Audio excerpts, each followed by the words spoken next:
Hi everyone. In this video, we'll talk about the Salesforce CRM overview and the cloud services model. And first, we'll just go through this Salesforce CRM overview. So, the Salesforce.com was founded in the 1990s by the Mark Benioff. So, they from the beginning of this project, they are only focusing on the cloud-based technologies. So those cloud based, they want to provide that particular service on a rental basis. Okay, so main good thing here is for Salesforce, we don't need to have a pre-installation. It's just that if you have a browser and the internet connection, you can able to use the Salesforce. So because of that internet connection and the browser, we can accessible anytime, anywhere, on any device like desktop, laptop, mobile, all these things. Okay, and the next one is Salesforce cloud service model. So here we already know there are the three main types of the services. One is the SaaS, PaaS, and the infrastructure as a service. So each and every concept they are providing as a service, platform as a service, infrastructure as a service, software as a service, right? So this we'll just go through this. What is the software as a service? So it allows the business to use the ready-made applications on a rental basis. Okay, and this is just a concept of it's a Salesforce introduced a flagship product that is a CRM. So what is a CRM? It's a customer relationship management. Okay, that's a software that helps to store and manage all customer data. Okay, we have like sales data, services data, marketing data, all these activities we are keeping in one place. Okay, so the key benefits of the Salesforce CRM is it's the first world's first cloud based CRM, and it has a centralized customers data, and it will automate the customer interactions and the business process also, and it will recognize the number one CRM platform, as we already know. It offers the built-in analytics. Okay, it's like reports and dashboards we are having for the better performance and all, and tracking purposes also, like users data, or sales data, has sales team has like they got this much revenue in this month. Based on that, we can just see the analytics, like the reports and the dashboards, those things. We'll talk about this platform as a service. So suppose here, right, in this software as a service, we will only get the basic things, like it's a, just remember, this is like an admin. Okay, admin, like only the configuration part which we are doing.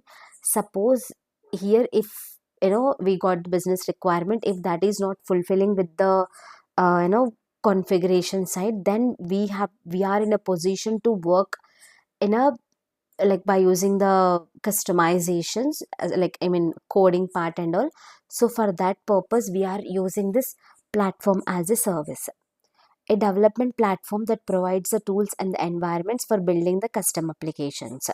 Okay, so this is the main. Salesforce provides this platform as a force.com. Okay, so by using this force.com, what we can do here is we can customize the existing Salesforce CRM features. Okay, and we can enhance the CRM by adding the new functionalities. All these things you can able to understand once we got into the like hands-on experience and all.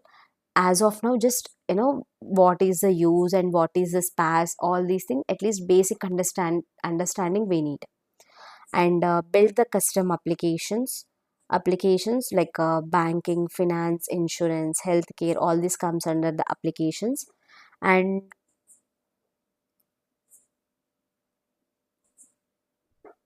integrate Salesforce with the external systems.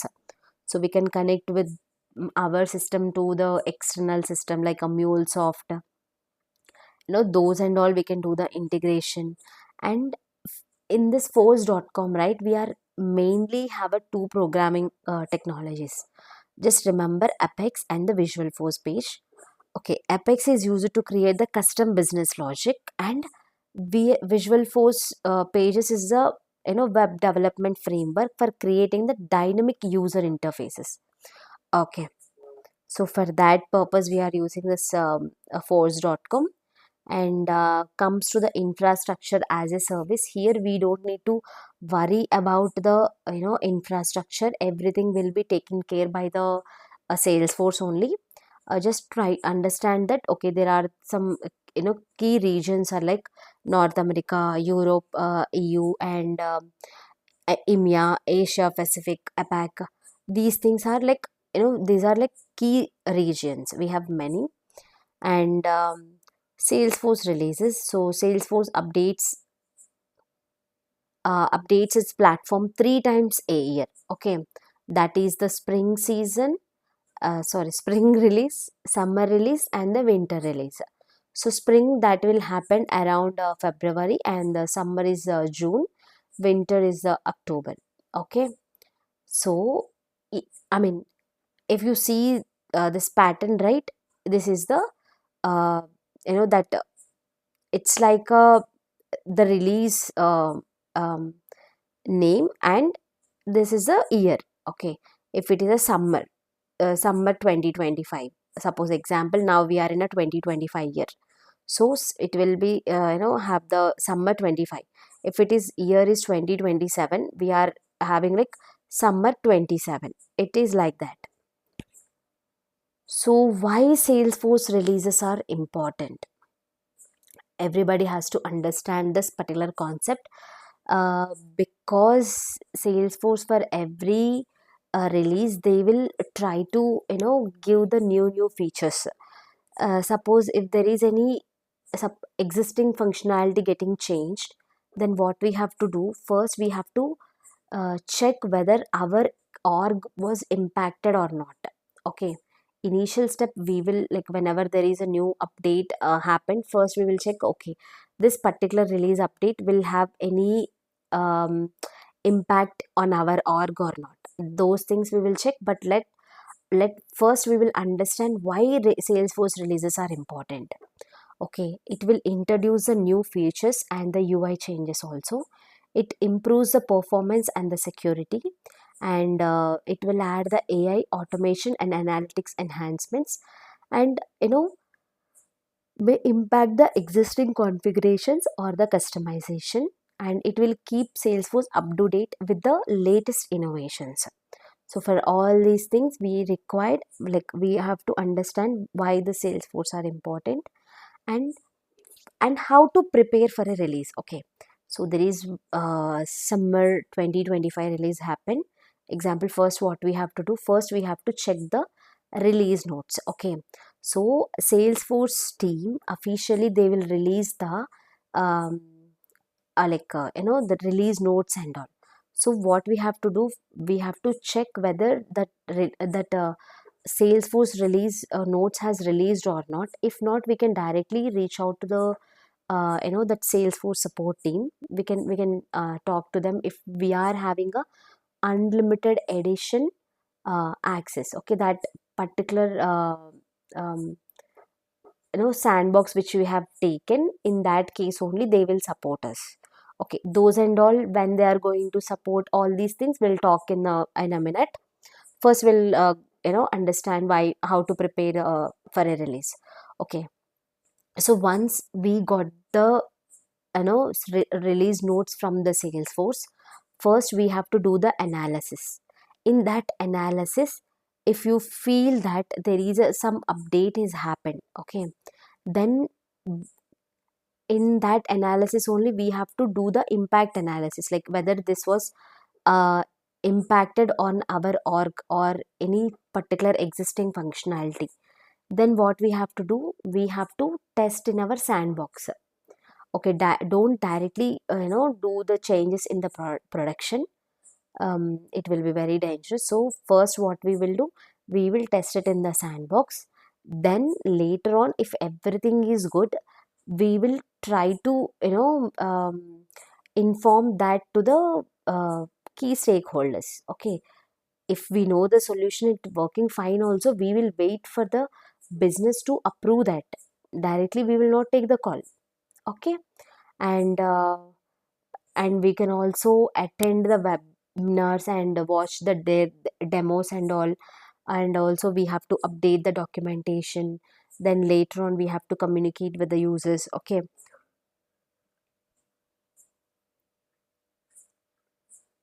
Okay. So next topic is Salesforce server instances. A Salesforce server instances is basically the server, okay, or a data center where your Salesforce org, okay, org is nothing but the environment is hosted. It is like your org's home location on the Salesforce cloud. So, suppose, for example, your org has like NA149. These are all the instances. Okay, in that instances only we are having the service. Okay, I will just show you where that also. But before that, we will understand why Salesforce uses the different instances. Okay, we have I already told you in here, we have this regions, right? In that we have separate servers. So for example, if we have to understand why the Salesforce uses the different instances. So Salesforce has millions of customers, right? So you know, if everyone is working on the same like same instance, it will be overburden. So what Salesforce will do, they will split them. Okay.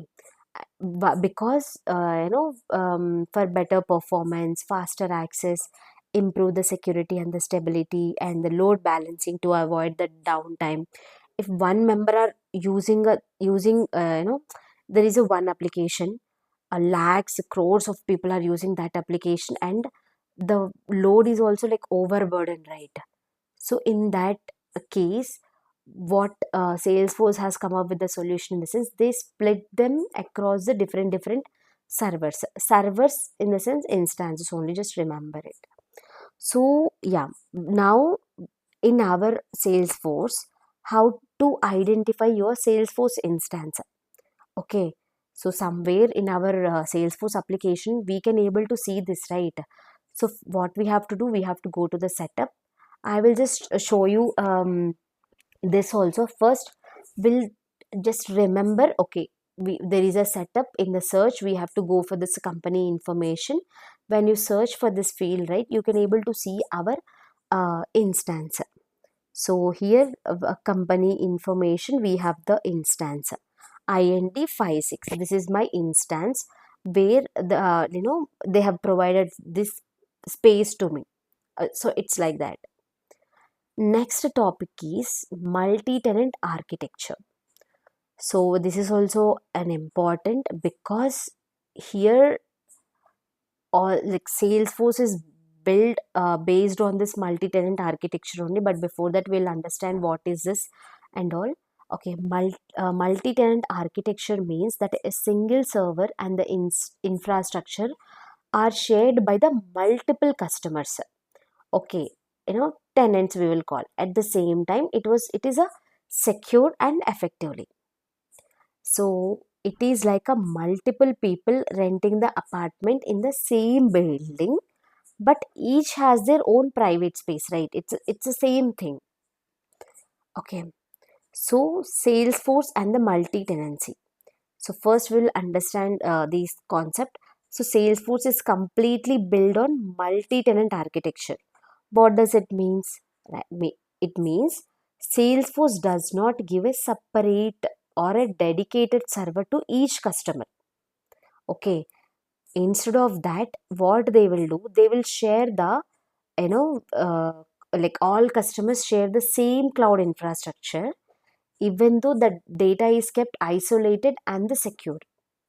So one person, like if same instances will be there, same instances in the sense in one region, even though they are in the same region only, they are using this instances, but it was like secured one. So other people, other organizations data uh, you know we will not able to see it. It's like that. So this setup helps the Salesforce deliver the updates, performance and innovation faster and the cheaper way. And we'll try to understand the benefits of multi-tenant architecture. So it's a shared infrastructure, one platform for the everyone, zero cost improvement and automatic upgradations. So shared infrastructure in the sense all the customer, whoever in the same region, right, they will use the same hardware, database and the network, which reduce the cost and increase the efficiencies. So one platform for everyone. So everyone runs on the same version of Salesforce. Okay, because of that only we don't need to manage the multiple versions. So one person is using a 1.1, one person is using a 1.2 version. It's not like that. If there is a 1.1 version released, then everyone which is available in that particular organization will get the same version. So zero cost improvement, when the Salesforce release the updates, every customer gets them automatically without any extra charges. Okay, and just a second. Yeah, automatic upgradations. So the Salesforce provides the three major releases, right? Spring, summer, and the winter. All these upgrades will be automatically upgraded. We don't need to manually done the things. Like if you have installed any, suppose example WhatsApp. So if there is a new version is available, until and unless we clicked on it, like it will not even update, right? But here it is not like that. If Salesforce released one version, that will be automatically applied to your organization. Just remember, like, I mean, environment. Okay, we'll talk about the simple example. Think of a Salesforce as a Netflix. Okay, Salesforce as a Netflix. In the Netflix also, like, we can, if you have an like internet connection and the browser, we can able to open the Netflix. Okay, so think, I mean, Netflix is just a one platform. How many members are using? Millions of the users accessing all at once. Okay, so each person see their own account shows and the preferences, even though they all use the same system, right? I cannot see your Netflix account, what you are I mean having a shows or whatever it is. So I cannot able to see. So in the same way, here also security concept. Okay, even though we are sharing the one platform, but still I cannot see your data. Okay, so each and every individual person sees their own account shows or the preferences, even though they all use the same system. So that's exactly how the multi-tenant architecture works. Just remember this example. Okay, now in order to use the Salesforce, we have to understand this Salesforce edition concept. Okay, so what is this? Like, edition in a Salesforce defines a set of features and the functionalities that users can access to automate their business processes. Okay, so in Salesforce it offers its services through the different editions. So that is designed to meet the needs of the business of the variety sizes. So we'll see categories of the editions. We have a two main categories. One is the paid edition and the free edition. We'll first talk about the paid editions, then we'll go to the free editions.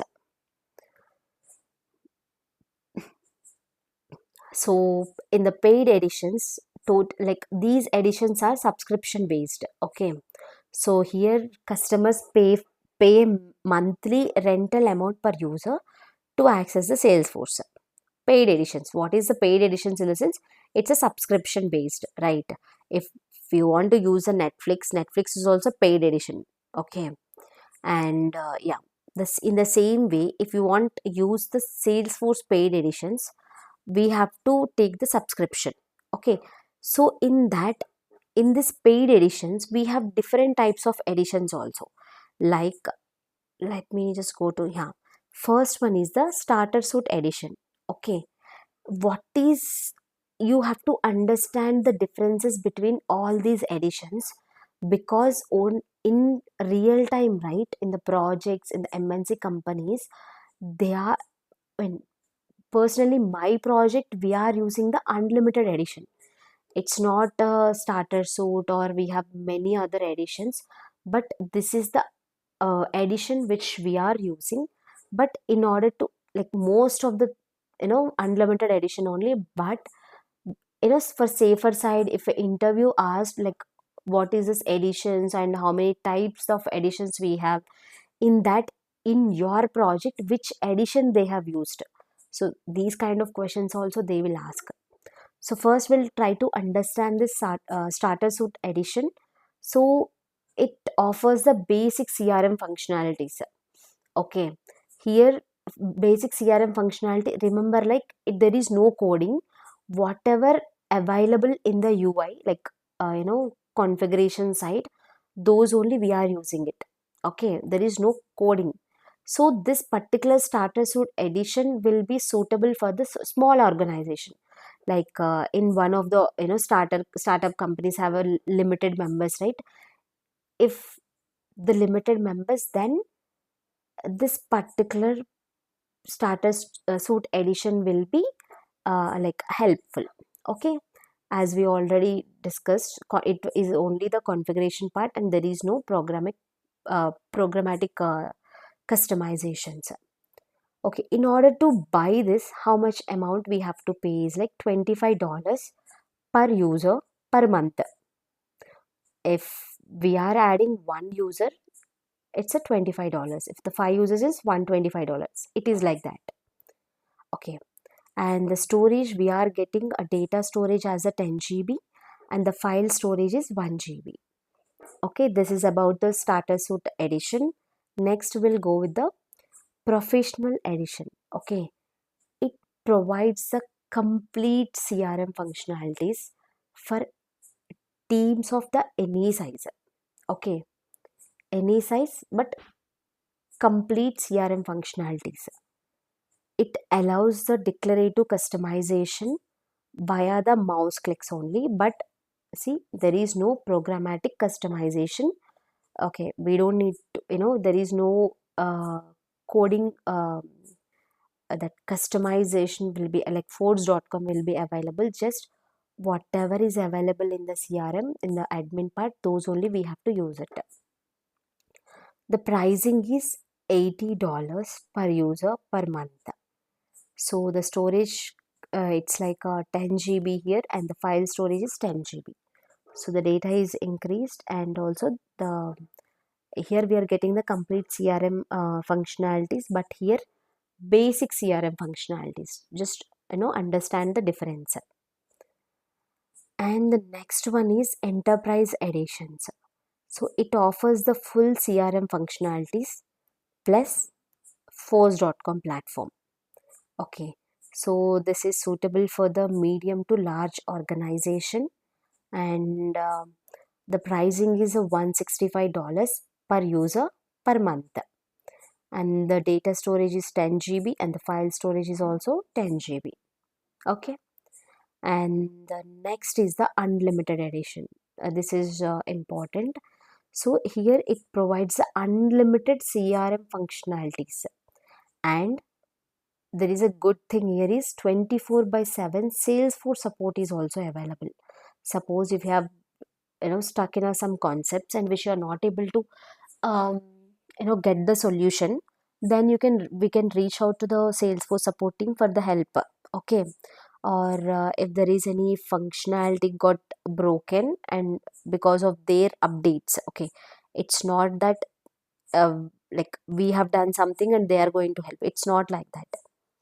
So we have, based on, if suppose they have released one upgrade, and that was impacting our organization's data, then we can reach out to them, or these kind of situations. And here we can build the unlimited custom apps and integrate with the third party systems, okay, and all.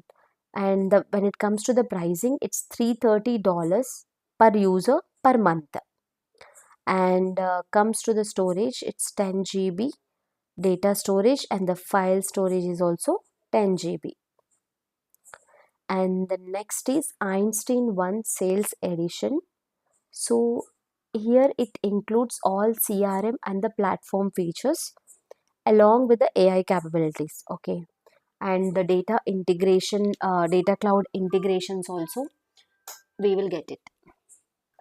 And pricing is the $500 per user and per month. Comes to the storage, it's 10 GB, and file storage is also 10 GB. And next is the, for here we have discussed all about the paid versions, okay, edition, sorry. Now we'll talk about the free editions. Here we have a two types of options. One is 30 days trial account, and the next one is a free developer editions. So when it comes to the 30 days trial account, right, it's a temporary edition for the new users to explore the Salesforce features before purchasing it. And free developer edition, it's a permanent, and also the free editions, okay, used by the developers and the learners to build, test and explore the Salesforce applications. So here we will receive the less data because it's a permanent account, and also the data storage also very less. It's just a 5 MB, and the file storage is the 20 MB. That's it. We'll just go how we can create this free developer editions and all, we will see.